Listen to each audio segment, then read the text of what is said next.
মানে আয়টা যাদের সীমিত তাদের রোজার বাজার নিয়ে ভাবতে হয় হাজারবার, কপালে পড়ে চিন্তার ভাঁজ। কারণ উৎসবে আয়োজনে নানা দেশে ছাড়ের ছড়াছড়ি থাকলেও বাংলাদেশের চিত্রটা একেবারে ভিন্ন। দরকারি পণ্যটার দাম দ্বিগুণ তিনগুণ বাড়াতে দ্বিধা করেন না আমাদের বণিক ভাইয়েরা। আর ভোজ্য তেলের কথা যদি বলি, সেই বাজারে অস্থিরতা গত কয়েক মাস ধরেই। পাড়ার বাজারের বা পাড়ার মুদিখানায় মিলছে না সয়াবিন তেল, সুপার শপের লাইন ধরে তাই নিতে হচ্ছে বোতলজাত ভোজ্য তেল, তাও তো 1-2 লিটার না, নিতে হচ্ছে 5 লিটারের জার। নিশ্চয়ই অন্য খাতে টাকা কমিয়ে তেলের যোগান ঠিক রাখতে হচ্ছে অনেককে। ফর্দ কাটা ছাড়া পরও যে সয়াবিন মিলবে সে নিশ্চয়তটুকু নেই। ঢাকার নারায়ণগঞ্জ সহ সংবাদ সারা দেশের চিত্রটাই কিন্তু এখন এমন।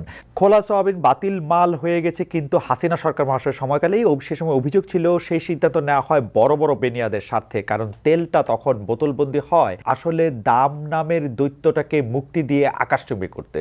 তবুও গরিবের বাজার খ্যাত ঢাকার তেজগাঁয়ের ফকিন্নির বাজারে, মানে ফকিন্নির বাজারে যারা 8 পোয়া 6টা তেল কিনতেন ঠোঙ্গায় করে, তাদের কাছে দোকানি বেচতেন বোতলটা ভেঙেই। বোতলই যখন উধাও, সেই বাজারের পরিস্থিতি এখন কেমন? বাজার সামলাতে দাম নিয়ন্ত্রণে যখন হিমশিম, তখন ইউনূস সরকার মহাশয় 3 মাস পর বাণিজ্য উপদেষ্টা হিসাবে নিয়োগ দেন একজন ব্যবসায়ীকে, যেন চক্র থেকে একজনকে ডেকে নিয়ে চক্রটা ভাঙবার কৌশল। সেটাকে আদৌ কোনো কাজে দিচ্ছে? শেখ বশিরউদ্দিন আদৌতে কিছু পারছেন? আমাদের বাণিজ্য উপদেষ্টা যে ফেব্রুয়ারির 2য় সপ্তাহে বলেছিলেন 7-10 দিনের মধ্যে ভোজ্য তেলের বাজার স্থিতিশীল হবে, সেটা কি আসলে হয়েছে? তারপর তো ফেব্রুয়ারি শেষ হয়ে গেল, মার্চ এসে পড়লো, আকাশে নতুন চাঁদ উঠে যাচ্ছে, কিন্তু তেলের বাজার তো শান্ত হলো না। এই তেলের কথা এইবার থাক, মানে সোয়াবিন তেলের কথা এবার থাক, আমরা যাই একটু অন্য তেলে।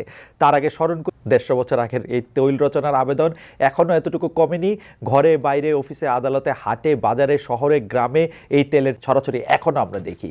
রাজনীতির ময়দানের এর ব্যবহার কি আরেকটু বেশি? মানে রাজনৈতিক ময়দানে তেলের ব্যবহার কি আর একটু বেশি?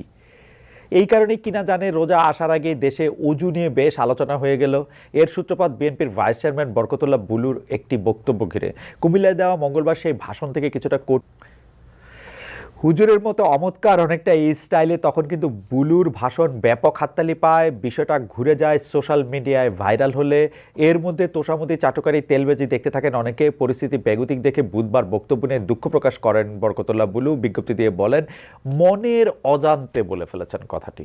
এর আগের আমলে আমরা দেখেছি অজান্তে নয়, জেনে শুনেই শেখ হাসিনার নামের আগে হযরত শব্দটি যুক্ত করেছিলেন তখনকার সংসদের হুইপ আবু সাইদ আল মাহমুদ স্বপন।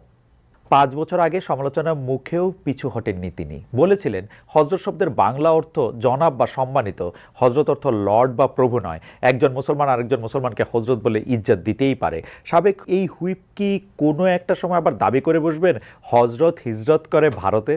সেই দিন আপাতত সুদূর পরাহত, এটা বুঝতে পারেন আমাদের ওয়াজের মাঠের বক্তারাও। তাই আগে যারা ক্ষুদ্র ঋণ নিয়ে, সুদ নিয়ে, গ্রামীণ ব্যাংক নিয়ে, এর নারী সদস্যদের নিয়ে কুৎসা করতেন, তারাই এখন বলছেন আমাদের প্রধান উপদেষ্টার নাম শুধু নয়, তার ভাইদের নামও নবীদের নামেই নামাঙ্কিত। নামে আসলে কিছু যায় আসে না, বৃক্ষের পরিচয়টা তার ফলে, এটা যেমন ঠিক, আবার পরিচিত ফলের নামটা শুনলেও কিন্তু এর স্বাদটা গন্ধটা আমাদের জিভে নাকে মগজে এসে ঘুরে যায়। সেই যাই হোক, জুলাই আন্দোলনের সমন্বয়কদের রাজনৈতিক দল নামটি ঘোষিত হয় একদিন আগেই, বৃহস্পতিবার। তখন থেকে নামকরণ নিয়ে শুরু হয় চুলচেরা বিশ্লেষণ। সেটা নিয়ে শুরুতে একটু বলে নেই। বৈষম্য বিরোধীদের নতুন রাজনৈতিক দলের নাম জাতীয় নাগরিক পার্টি। তাদের আগের পাটাতন জাতীয় নাগরিক কমিটি জানাকের সঙ্গে দারুণ মিল। জানাক কি তবে বিলুপ্ত করা হবে? তারা যাকে বলেছিলেন দল করা হলো অরাজনৈতিক প্ল্যাটফর্ম হিসেবে থাকবে সেই কমিটি, তো থাকবে এটা কী করে? জানাকের প্রায় সবাই তো যোগ দিচ্ছে নতুন দলে, তাই আগের দিনই 4টি পদ ছাড়া জাতীয় নাগরিক কমিটির সব কমিটি বিলুপ্ত ঘোষণা করা হয়। জানাকের ভাগ্য জানতে আরও কিছুদিন অপেক্ষাই করতে হবে আমাদের। বিলুপ্ত হলে কথার বরখেলাপ হবে, এটা শুধু সমন্বয়কদের মনে করিয়ে রাখলাম। তাদের নতুন দলটা নিয়ে আরও একটু বলি। নতুন রাজনৈতিক বন্দোবস্তের লক্ষ্য এখনও অটুট, কিন্তু নামে নেই নতুনত্ব। মাঝখানে নাগরিক বাদ রাখলে জাতীয় পার্টি মানে জাপা, আর নাগরিক শব্দটি তো মনে করিয়ে দেয় 1/11-এ গড়া ডক্টর মোহাম্মদ ইউনূসের অল্প দিনের সেই দল নাগরিক শক্তির কথা। অন্যদিকে বাংলাদেশ জাতীয়তাবাদী দল যেমন বাজাদ না হয়ে হয়েছে বিএনপি, তেমনি জাতীয় নাগরিক পার্টি নিজেদের বলছে এনসিপি, ইংরেজিতে অবশ্য পুরোটা ন্যাশনাল সিটিজেন্স পার্টি। এক্ষেত্রে বিএনপি কিন্তু আবার কাছাকাছি Bangladesh nationalist party. Bangladesh nationalist party আর ন্যাশনাল সিটিজেন্স পার্টি। আপাতত চলনে বলনে গড়নে দর্শনের নীতিতে জুলাই আন্দোলনের মিত্রদের সঙ্গে এনসিপির মিল বেশি থাকবে, আওয়ামী লীগ তাদের শত্রু শিবির হিসেবেই থাকছে। সেক্ষেত্রে নাহিদরা তো শুধু বিএনপি জামায়াত এদের ভোট ব্যাংকই থাবা বসাতে পারবে বলে মনে করছেন কেউ কেউ, আর তাদের পক্ষে আসতে পারে নিরপেক্ষ ভোটাররাও। পালিয়ে থাকা আওয়ামী লীগের নেতাকর্মী বাদ থাকুক, এই দলটির সমর্থকদের ভোটারদের এই নতুন দলটি কিভাবে ডিল করবে তা অবশ্য নির্ভর করছে নাহিদ আক্তাররা দলটিকে আসলে কোথায় নিয়ে যেতে চাইছেন। দলের শীর্ষ পদে নারীর সংখ্যা যে কম, সেক্ষেত্রে দেশের অর্ধেক জনসংখ্যার মন কিভাবে জয় করবেন তারা। অবশ্য হিস্টোরিক্যালি বাংলাদেশের নারীদের মন জয় করতে সবসময় যে নারী প্রতিনিধিত্ব বেশি রাখতে হবে আমাদের হিস্ট্রিতে সেটা এরকম করে বলে না। সেজন্য বড় দলগুলি এইটা দেখায় যে নারীদেরকে তারা নাও রাখতে পারে, সেই পথেই হয়তো এই নতুন রাজনৈতিক দল হাঁটছে। এই দলের শীর্ষ পদে নারীর সংখ্যা কম বলেই দেশের অর্ধেক জনসংখ্যার মন তারা জিততে পারবে না, এরকম নাও হতে পারে। এর জন্য জিততে পারবে না তা নাও হতে পারে। জুলাই আন্দোলনে 12 রকমের মানুষের যে মিশেল, সেখানে রাজনৈতিক দল হিসেবে সমন্বয়টা কিভাবে হতে পারে, এসব প্রশ্ন সামনে রেখে নানা জনের নানা পরামর্শ পাচ্ছেন সমন্বয়কেরা। পরামর্শকেরা বলছেন আশা জাগানিয়া কথাও। এখানে বাসসের প্রধান সম্পাদক, যাকে বলা হচ্ছে যে নতুন রাজনৈতিক দল বা নতুন রাজনৈতিক জুলাই আগস্টে যে আন্দোলন হয়েছে সেই আন্দোলনের অন্যতম একজন, যাকে প্রথমে মাস্টার মাইন্ড বলে পরিচয় করা হয়েছিল, সে মাহফুজ সাহেবের একটি সাক্ষাৎকার আমি পড়ছিলাম। সেই সাক্ষাৎকারের মধ্যে মাহফুজ সাহেব কিন্তু বলছেন যে বাংলাদেশ আসলে কোনো একটি ইসলামী দলের রাষ্ট্র হবে না, বাংলাদেশ একটি গণতান্ত্রিক রাষ্ট্র হবে, বাংলাদেশ আসলে ভারতের দিকেও তাকিয়ে থাকবে না, পাকিস্তানের দিকেও তাকিয়ে থাকবে না। আশা জায়গা নিয়ে যে কথা, সেই জায়গার মধ্যে থেকে এই কথার মধ্যে কিন্তু আসলে আশা অনেক জেগেই থাকে। বাংলাদেশের দিকে তাকিয়ে থাকলে, বাংলাদেশের জনগণের দিকে তাকিয়ে থাকলে একটি রাজনৈতিক দল সবচেয়ে ভালো হতে পারে, ভারত বা পাকিস্তানের দিকে না তাকিয়ে থাকে। সমন্বয়কের পথটা আসলে ফুল বা বকুল বিছানো নয়, মসৃণ ভারী তুফানেই তরিবে রাজনীতির কঠিন পথে পাড়ি দিতে হবে তাদের। প্রথমেই দলীয় পদ পদবি নিয়ে যে প্রতিযোগিতা, সেখানে বাম ডান মধ্য সুফিবাদী নানা রকম ঘটনা দেখা গেছে। এই রেসি কি শুরুতেই মাইনাস হয়ে গেলেন সাবেক শিবিররা, নাকি তারা স্বেচ্ছায় সরে গেলেন অন্য কোনো চাল চালতে? কারণ জুলাই না এলে নিয়মিত রাজনীতিতে তাদের তো জামায়াতের দিকে থাকার কথা ছিল। যদি এসব কিছু না হয়ে থাকে, তবে দলের ভিতরে গণতন্ত্র চর্চার, নেতা নির্বাচনের স্বচ্ছ প্রক্রিয়ার যে ঘাটতি দেশের রাজনীতিতে, সেটা পূরণে কি শুরুতেই ব্যর্থ শিক্ষার্থীদের নতুন দলটি? একটি বিষয় অবশ্য পরিষ্কার, জুলাই আন্দোলনের ফ্রন্টলাইনাররা দলীয় পদেও সামনের দিকেই আছেন। ইউনিয়ন পর্যায়ে কীভাবে কাজ করবেন তারা, কেন্দ্রীয় ইউনিয়ন সরকারের সঙ্গে তাদের সম্পর্কটা কী হবে, এসব চ্যালেঞ্জ এখন তরুণ রাজনীতিবিদদের সামনে। কিংস পার্টি এই তকমা থেকে দূরে থাকতে আলাদা মনোযোগ দিতে হচ্ছে তাদের। এরই অংশ হিসাবে নাহিদ ইসলাম উপদেষ্টা পদ ছেড়ে নতুন দলটির প্রধান নেতা হিসেবে, কিন্তু দেখছি অন্তত নেটে ঘোরাফেরা করছে বেশ কয়েকটি কাগজ, যেখানে সরকারি প্রতিষ্ঠান এই বাসগুলিকে রিকুইজিশন দিচ্ছে এখানে লোক আনার জন্য। ভাইরে, আপনারা বলে নতুন রাজনৈতিক দল করলেন, আপনাদের দলের নামটা পাল্টাই দিলে অন্য রাজনৈতিক দলগুলির সাথে আপনার পার্থক্য কী থাকলো? মানে রাস্তা থেকে বাস রিকুইজিশন কইরা আপনাদের আসতে হইব? এই লোক সংখ্যা দেখায় আপনারা কি প্রমাণ করলেন? আপনারা বিরাট রাজনৈতিক দল। বিশাল আয়োজনের এই অর্থায়নই বা কীভাবে হয়েছে? এগুলি খুবই অপ্রিয় প্রশ্ন। এই প্রশ্নগুলি আমরা এখনও করতে চাই না, বা আমাদের করতেই হবে। আসলে এই রাজনৈতিক দলের অর্থই সকল অনর্থের মূল, এটা আমরা বহুবার দেখেছি। আশা করি নতুন রাজনৈতিক বন্দোবস্ত হিসেবে এসব খরচের উৎস জনতার সামনে তুলে ধরা হবে। তবে নতুন দলের আত্মপ্রকাশে ঘোষণাটি যোগ করে রাখে, ডক্টর ইউনূস সরকারের যে কোনো ব্যর্থতার ভার অনেকখানি বইতে হবে জাতীয় নাগরিক পার্টিকে। আর অন্তর্বর্তী সরকারকে কিভাবে নিরপেক্ষতা বজায় রাখতে হবে সেটা কিন্তু আগেই বলে রেখেছেন মির্জা ফখরুল ইসলাম আলমগীর। এদিকে সমন্বয়কদের রাজনৈতিক দল নির্বাচন কমিশনের নিবন্ধন পেতে কবে আবেদন করবে তা জানা যায়নি এখনও। তবে ব্যানারে দলীয় প্রতীক নির্বাচন করার জন্য নির্বাচন কমিশন থেকে নিবন্ধন প্রাপ্তি বড় একটি বিষয়। সেক্ষেত্রে আমাদের ইসি সরকারের সবুজ সংকেত ছাড়া যে, মানে সেক্ষেত্রে ইসি সরকারের সবুজ সংকেত ছাড়া যে কাজ করে না, সেই কথা তো আমরা মোটামুটি হাসিনার আমল থেকে ইউনূসের আমল, সব আমলেই আমরা দেখতে পাচ্ছি। আগের আমলে বিএনপির মিত্র বলেই হয়তো নিবন্ধন পায়নি, বিএনপি ও বিএনএম এর মতো ভুইফোর দল নিবন্ধন পেয়েছিল। এক্ষেত্রে নির্বাচন কমিশন অবশ্য আমাদের মতো আমজনতাকে দেখিয়ে থাকে হাইকোর্ট, কারণ উচ্চ আদালতের নির্দেশের বিষয়টি সামনে ছিল অনেক নিবন্ধনে। একই তারা যে তা ফিরে পাবে তার নানা আলামত তো আছেই। কথা হচ্ছে ফ্রিডম পার্টিকে নিবন্ধন ফিরে পাবে। তারও আলামত কি আছে? 15 আগস্টের লুঙ্গি ডান্স, 32 নম্বরের বাড়ি ধুলিসাৎ, মেজর ডালিমের বই ও ভিউ এর রমরমা, নাজাত দিবসের প্রত্যাবর্তন, সব মিলিয়ে সময় কি এখন ফ্রিডম পার্টির? আওয়ামী লীগের রাজনীতির দমনে ফ্রিডম পার্টিকে হাতিয়ার হিসেবে ব্যবহারের সংস্কৃতি কিন্তু এদেশে সেই 80-90-এর দশকেও ছিল। সে যাই হোক, আপাতত সবার চোখ বেশি থাকবে জাতীয় নাগরিক পার্টির নিবন্ধনের দিকে। তাদের আবেদন করতে হবে রাজনৈতিক দল নিবন্ধন বিধিমালা 2008 মেনেই। সেক্ষেত্রে 20-22টি জেলা কমিটি, শখানেক উপজেলা কমিটি থাকলেই চলবে। এ যোগ্যতা নাহিদরা অনায়াসেই অর্জন করতে পারবেন বলে আমার বিশ্বাস। এদিকে জুলাই আন্দোলনের অন্যতম এক স্পিরিট ক্যাম্পাস হতে হবে ছাত্র রাজনীতি মুক্ত। এটা যদি না হয়, যাতে না থাকে লেজুর ভিত্তিক ছাত্র সংগঠন, এই দাবিটাও সামনে ছিল তখন। অনেকটা বৈষম্য বিরোধী ছাত্র আন্দোলনের দাবির মুখেই সম্প্রতি খুলনার কুয়েটে ছাত্র শিক্ষক রাজনীতি মুক্ত এই সিদ্ধান্ত এসেছে বিশ্ববিদ্যালয় প্রশাসন। আবার নির্বাচন ব্যবস্থা সংস্কার কমিশনের প্রস্তাবেও শিক্ষাঙ্গনে দলের লেজ হয়ে থাকা কোনো সংগঠন নাকচ করা হয়েছে। এই অবস্থায় জাতীয় নাগরিক পার্টির ছাত্র সংগঠন নিয়ে ভাবনা কি? বৈষম্য বিরোধী ছাত্র আন্দোলন কোনো দলের লেজ হবে না, এমন ঘোষণা সমন্বয়করা আগেই দিয়ে রেখেছেন। এই অবস্থায় কয়েকজন সমন্বয়ক আবার নতুন ছাত্র সংগঠনের জন্ম দিয়েছেন। এ নিয়ে বুধবার ঢাকা বিশ্ববিদ্যালয়ের মধুর ক্যান্টিনে হয় সংবাদ সম্মেলন। এভাবে যাত্রা করে বাংলাদেশ গণতান্ত্রিক ছাত্র সংসদ নামে আরেকটি সংগঠন। তারাও কারো লেজ হয়ে দাবির পক্ষে। আর রাজনৈতিক বিশ্ববিদ্যালয়ের স্তর থেকে উত্তরণ সম্ভব হলো না ঢাবির ঐতিহাসিক পরাজয়ে। উমামাও নিশ্চয়ই জানেন, রাজনীতিতে শেষ হয় বলে কিছু নাই, জয় পরাজয় না। এখন কি অবস্থা দাঁড়িয়েছে? Win win. কারণ বৃহস্পতিবার গণতান্ত্রিক ছাত্র সংসদের 222 সদস্যের কমিটি ঘোষণা করা হয়। সেখানে ঢাবি ছাড়াও 7 কলেজ, প্রাইভেট বিশ্ববিদ্যালয়, মাদ্রাসার নানা রকম পড়ুয়াদের সম্মেলন ঘটেছে। ভুল বোঝাবুঝি শেষ এ কথা বলে প্রতিবাদ কর্মসূচি প্রত্যাহার করে নেয় বেসরকারি বিশ্ববিদ্যালয়ের শিক্ষার্থীরা।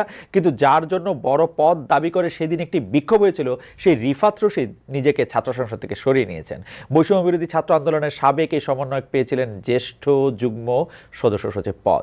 জুলাইয়ে বিজয়ী সমন্বয়কেরা সুনির্বাচিত নাকি স্বনির্বাচিত হচ্ছেন বিভিন্ন সংগঠনে, সেই প্রশ্ন কিন্তু থেকেই যায়। তাদের সব কিছু কি বৈষম্যহীন প্রক্রিয়ায় হচ্ছে? এমন প্রশ্নই তুলেছেন সাংবাদিক ও গবেষক আমিনাল রশিদ। দশকে শাসানি দিচ্ছে কিশোর গ্যাং, এমন ভিডিও দেখে ভয়ে আতঙ্কে দিন গুজরান করছেন আমজনতা। কথায় বলে অল্প শোকে কাতর, অধিক শোকে প্রাথর।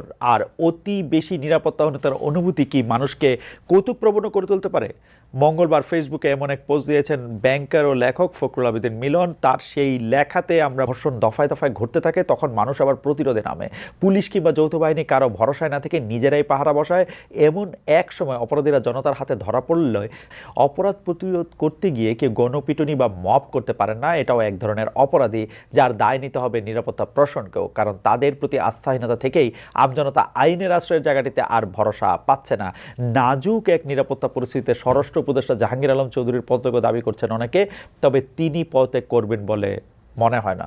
তিনি পদত্যাগ করবেন এরকম কোনো লক্ষণও আমরা দেখতে পাচ্ছি না। তিনি মনে করছেন তিনি ঠিকঠাকই করছেন, এমন দাবির মুখে তিনি রাত 3টার সময় একটা রাতেই ঠিক মানে শুভ সাদিকের আগেই তিনি আসলে সংবাদ সম্মেলন ডাকেন। সংবাদ সম্মেলন ডাকতে গিয়ে তার কারণ বোঝাতে গিয়ে তিনি সবাইকে বোঝান যে দেখেন আমরা ঘুমাচ্ছি না, আপনারা যে ঘুমাচ্ছেন না সেটা যে আমাদেরকে দেখাইতে হচ্ছে সেইটাই হচ্ছে একটা বিরাট প্রবলেম। এবং আপনি আমাদেরকে কি তথ্য দিকে আমলো যা কিছু দোষ সব খালি বিএনপি আর জামাতি করতো, অথবা যারা আওয়ামী লীগের বিপরীতে যাইতো বিপক্ষে যাইতো তারাই আসলে সব দোষ করতো। এটা তো আর নতুন কোনো কিছু না।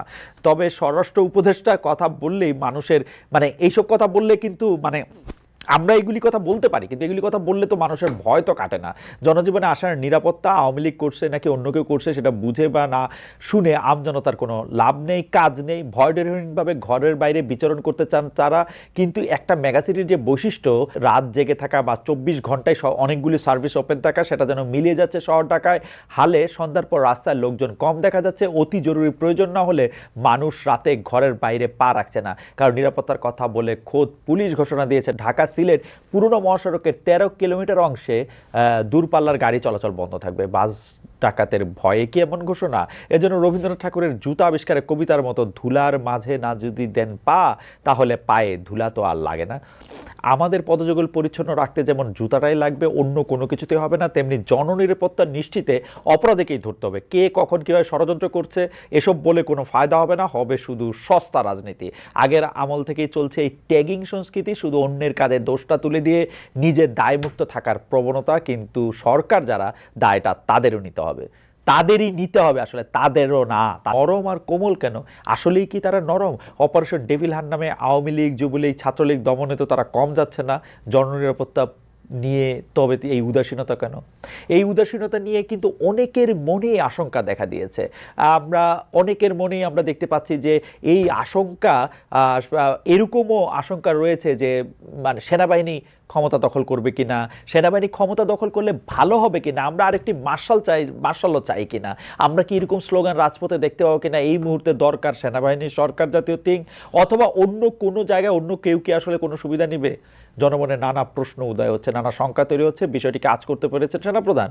5ই আগস্ট শেখ হাসিনা দেশ ত্যাগের পর যখন অনিশ্চিত একটি পরিস্থিতি, তখন একটি অন্তর্বর্তী সরকার গঠনে মুখ্য ভূমিকায় ছিলেন বাংলাদেশ সেনাবাহিনীর প্রধান জেনারেল ওয়াকারুজ্জামান। ডক্টর মোহাম্মদ ইউনূস যখন দায়িত্ব নিলেন, তারপর নিজেকে অনেকটা আগের অবস্থানে নিয়ে গেছে করেন। মানে সেনাপ্রধানের অভিভাবকতুল্য অবস্থানকে আমরা চাই। একটা দেশে তো মার্শালও চলতেছে না, তাহলে সেনাপ্রধান কেন এরকম একটা ভাব করবেন, একটা অভিভাবক তুলবে? তার মুখ দিয়ে কেন এরকম বাইর হবে ডক্টর ইউনূস? ডক্টর ইউনূস সরকার প্রধান। যখন শেখ হাসিনা সরকার প্রধান ছিলেন তখন নাম বাইর করতে পারছেন মুখ দিয়ে শেখ হাসিনা? এখন কেমনি এত সহজে ডক্টর ইউনূস কন? এগুলি কিন্তু ছোট ছোট বিষয়, কিন্তু অনেক কিছু কিন্তু বোঝা যায়। আমার মনে হয় যে বিভিন্ন বিষয় নিয়ে তিনি কাদা ছোড়াছড়ি, পিলখানা হত্যাকাণ্ড, গোয়েন্দা সংস্থা বিভিন্ন প্রতিষ্ঠানকে হেয় করার বিষয় নিয়ে সবাইকে সতর্ক করেছেন। তার সতর্ক করার চেয়ে আমার কাছে মনে হয় যে বক্তব্যের চেয়ে বা কোনো একটা উপদেশের চেয়ে উদাহরণ ভালো। কাজটা তো তার করার কথা। ম্যাজিস্ট্রেসি তো তিনি নিয়ে রাখছেন, তার বাহিনী নিয়ে রাখছেন 6 মাস ধরে। তারপর তিনি এটার সংখ্যা বিবেচনা করে করতেছেন, এমনি পারতেছি অমনে পারতেছি না। এটা কেন পারবেন না? কেন এই যে সবাইরে আপনি সতর্ক করে দিলেন, সবারে বললেন দেশ স্থিতিশীল না হলে স্বাধীনতা সার্বভৌমত্ব ঝুঁকিতে পড়তে পারে, এইসব কথার আসলে কোনো অন্তর্নিহিত অর্থ আছে তো, তাই না? স্বাধীনতা সার্বভৌমত্ব ঝুঁকিতে পড়তে পারে। তবে পিলখানার হত্যাকাণ্ডে নিয়ে যেসব ষড়যন্ত্র তত্ত্ব আলোচিত হচ্ছে হালে, তা নিয়ে এক ধরনের বিরক্তিও প্রকাশ করেছেন তিনি।